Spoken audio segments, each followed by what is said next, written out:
আলহামদুলিল্লাহ ওয়াসসালাতু আসসালামু আলা রাসূলিল্লাহ আম্মা বাদ। প্রিয় দর্শক, আজকের আলোচনার বিষয় ঈদুল আজহার দিনের আমল এবং করণীয় কি আমরা কোরআন ও হাদিসের আলোকে জানার চেষ্টা করব ইনশাল্লাহ।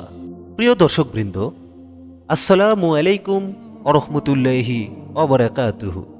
ঈদুল আজহা মুসলিম উম্মাহর জন্য এক মহা আনন্দের দিন। ত্যাগ ও উৎসর্গের মহান শিক্ষা নিয়ে আসে এই দিনটি। আল্লাহর সন্তুষ্টির জন্য হজ, কুরবানি, সালাত এবং অন্যান্য ইবাদত দ্বারা এই দিনটি পালন করি।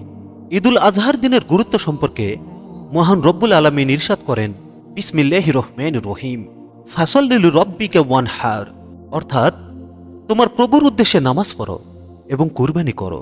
এই দিনটি আল্লাহর জন্য ত্যাগ ও অনুগত্য প্রকাশের দিন।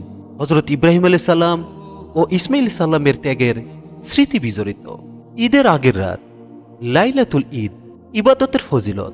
হাদিসে ইবনে মাজাতে আছে, যে ব্যক্তি ঈদের রাতে ইবাদতের মাধ্যমে জাগরণ করে তার অন্তর সেই দিন মৃত হবে না, যেদিন মানুষের অন্তর মৃত হয়ে যাবে। ঈদের দিনের করণীয় ও সুন্নাত আমল সমূহ।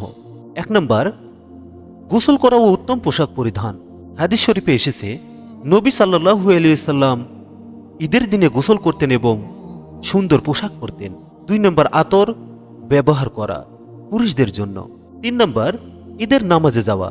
বুখারী ও মুসলিম হাদিসে এসেছে, নবী সাল্লাল্লাহু আলাইহি ওয়াসাল্লাম ঈদের নামাজ আদায়ের জন্য পুরুষ, নারী, এমনকি হায়েজ অবস্থায় নারী ও শিশুদের মাঠে নিয়ে যেতেন। হায়েজ অবস্থায় নারীরা নামাজ থেকে দূরে থাকত, তবে তারা কল্যাণ ও মুসলিমদের দোয়ায় অংশগ্রহণ করত। 4 নম্বর, ঈদগাহে হেঁটে যাওয়া। হাদিস অনুযায়ী রাসূল সাল্লাল্লাহু আলাইহি সাল্লাম ঈদগাহে হেঁটে যেতেন এবং ফিরতেন অন্য রাস্তা দিয়ে। 5 নম্বর, ঈদের নামাজের পূর্বে কিছু না খাওয়া। ঈদুল আজহার ক্ষেত্রে রাসূল সাল্লাল্লাহু আলাইহি সাল্লাম ঈদুল আজহার নামাজের আগে কিছু খেতেন না।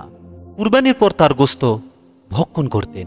কুরবানি করা সম্পর্কে আল্লাহ তাআলা কোরআনুল কারীমে ইরশাদ করেন, বিসমিল্লাহির রহমানির রহিম, লা ইয়ানালাল্লাহু লুহুমুহা ওয়ালা দিমাউহা ওয়ালাকিন ইয়ানালুহুত তাকওয়া মিনকুম, অর্থাৎ আল্লাহর কাছে পৌঁছানো এগুলোর গোশত ও রক্ত, বরং তার কাছে পৌঁছে তোমাদের তাকওয়া।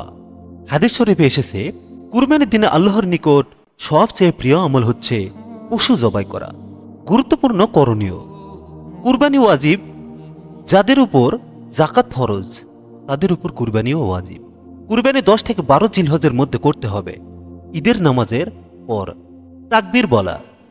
ঈদের দিন ফজরের নামাজ থেকে শুরু করে 13ই জিলহজ পর্যন্ত প্রতিটি ফরজ নামাজের পর উচ্চ স্বরে তাকবীর বলা মুস্তাহাব, পুরুষদের জন্য, আর নারীদের জন্য নরম স্বরে। তাকবীর হচ্ছে আল্লাহু আকবার, আল্লাহু আকবার, লা ইলাহা ইল্লাল্লাহু ওয়াল্লাহু আকবার, আল্লাহু আকবার, ওয়ালিল্লাহিল হামদ। প্রিয় ভাই ও বোনেরা, ঈদুল আজহা শুধুই আনন্দের উৎস নয়, এটি আত্মত্যাগ, অনুগত আল্লাহর নৈকট্য লাভের মহা সুযোগ।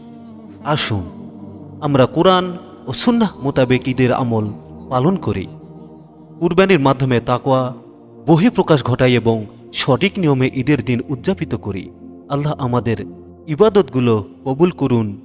ভিডিওটি উপকারী মনে হলে শেয়ার করুন এবং আমাদের চ্যানেল সত্যের দিশারি সাবস্ক্রাইব করুন ইসলামিক আলোচনার জন্য। ঈদ মোবারক। আসসালামু আলাইকুম ওয়া রাহমাতুল্লাহি ওয়া বারাকাতুহু।